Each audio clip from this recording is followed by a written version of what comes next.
আসসালামু আলাইকুম, আশা করি সবাই ভালো আছেন।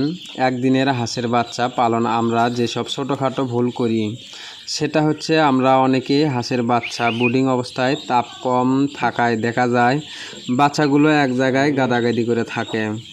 তো এটা হচ্ছে আমাদের ব্রুডিং অবস্থায় বড় ভুল। এই ভুলগুলো করা যাবে না। আপনারা অনেকেই ভাবতে পারেন বা বলতে পারেন যে আমি এইগুলো বানাই বলতেছি, আসলে না।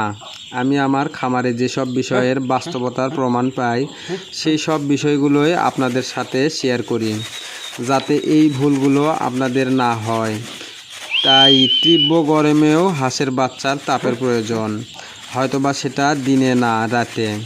তীব্র গরম তো দিনে, রাতে তো গরম না, তাই রাতে তাপের প্রয়োজন।